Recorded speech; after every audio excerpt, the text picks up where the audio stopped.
History lesson number 8 के question answers. Lesson का नाम है women, caste and reform. Woman माने औरत यानी कि औरतें, कास्ट यानी कि जातियाँ, और रिफॉर्म माने उसमें सुधार। क्वेश्चन नंबर 1 है but social idea did the following people support. जहाँ पर कुछ समाज सुधारकों के नाम दिए हुए हैं, हमें बताना है कि इन्होंने कौन से रिफॉर्म्स के लिए काम किया हुआ है, किसको इन्होंने सपोर्ट किया था। ठीक है, पहले है राम मोहन राय, तो इन्होंने किया था बैन ऑन सती प्रथा। इनकी वजह से ही सती प्रथा पर बैन लगा था, तो इन्होंने सती प्रथा पर सबसे ज़्यादा काम किया हुआ है और वुमेन एजुकेशन पर। दूसरा है दयानंद सरस्वती, इन्होंने विडो रीमैरिज पर। पहले क्या होता था कि जब किसी औरत का पति मर जाता था तो औरत को भी साथ में ही जलाया दिया जाता था, अगर उसे जलाया नहीं जाता था तो उसे दूसरी में शादी करने का अधिकार नहीं होता था।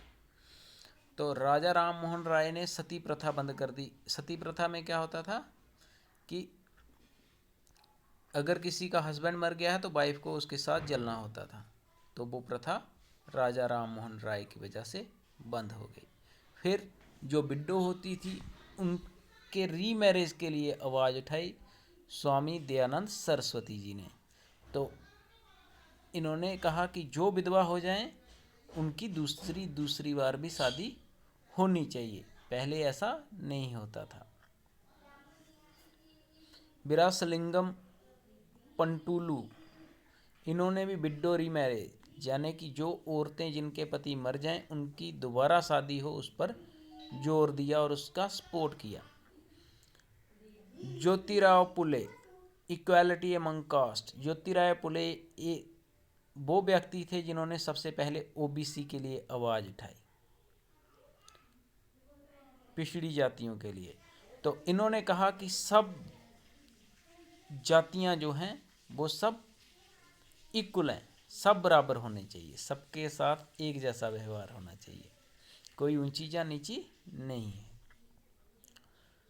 Pandita Ramabai, women's education. इन्होंने क्या किया, वुमेन्स एजुकेशन यानी कि औरतों की पढ़ाई लिखाई की तरफ तवज्जो दी। इन्होंने कहा कि जैसे लड़कों को पढ़ाया जाता है ऐसे लड़कियों को भी पढ़ाया जाना चाहिए। Pariyar, equality to untouchables. Pariyar ने क्या कहा कि जो भी अनटचेबल्स हैं, छोटी जात के लोग हैं, उनको भी बराबर रखना चाहिए, उनको भी बराबर के अधिकार होने चाहिए, किसी के साथ भेदभाव नहीं होना चाहिए।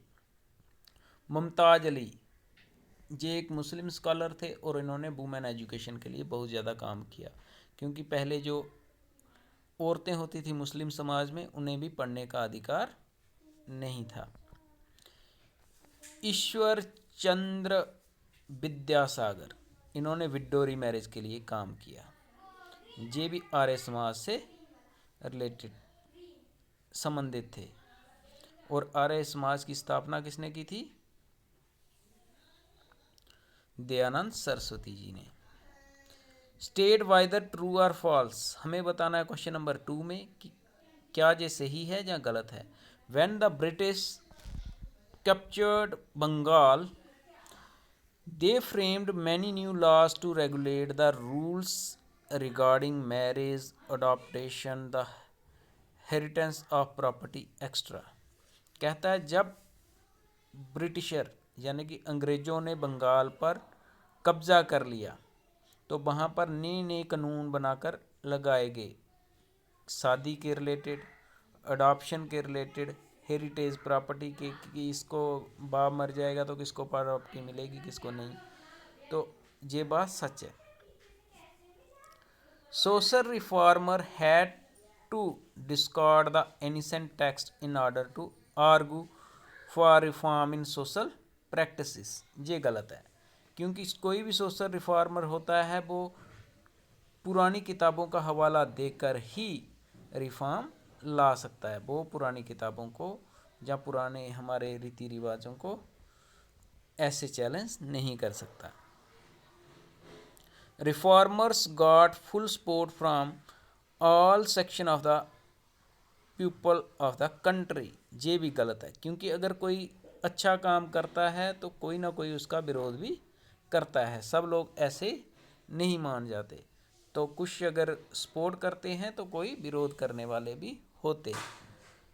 तो ये भी क्या होगा? False. The child marriage resistant act was passed in 1829। तो ये भी क्या है? गलत है। फिर कहता है how did the knowledge of ancient text help the reformers promote new laws.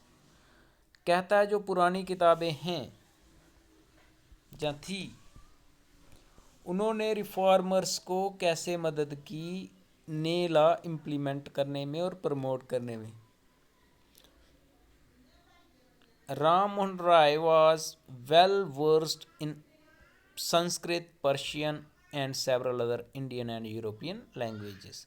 जो राजा राम मोहन राय थे वो संस्कृत, पर्शियन और बहुत सारी इंडियन भाषाओं और यूरोपियन भाषाओं को जानते थे। He tried to show through his writing that the practice of widow burning had no sanction in the ancient text. फिर उन्होंने क्या किया, जब संस्कृत जानते थे, सब कुछ जानते थे, तो उन्होंने पुरानी किताबों को पढ़ा।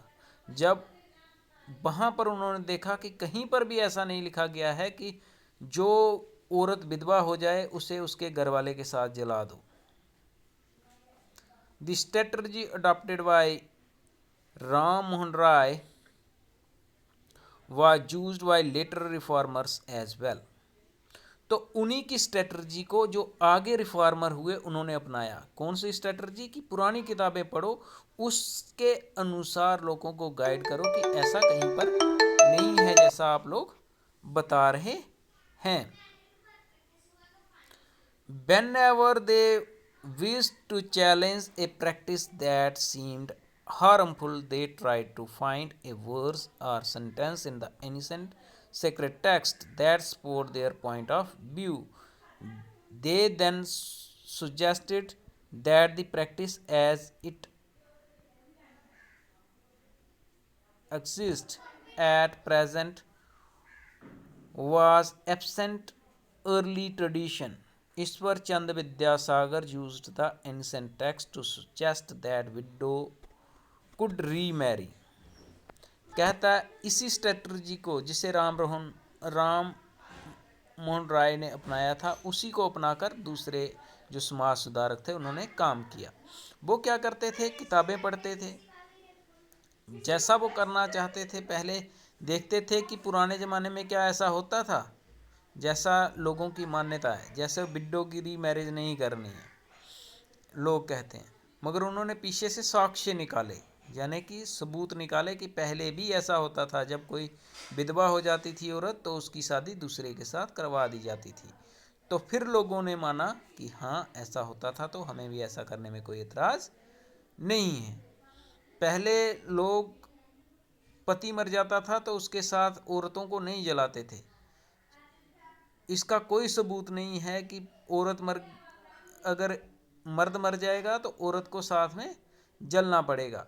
जब पुरानी किताबों में नहीं मिला तब लोगों ने माना कि ठीक है, हम गलत रास्ते पर हैं।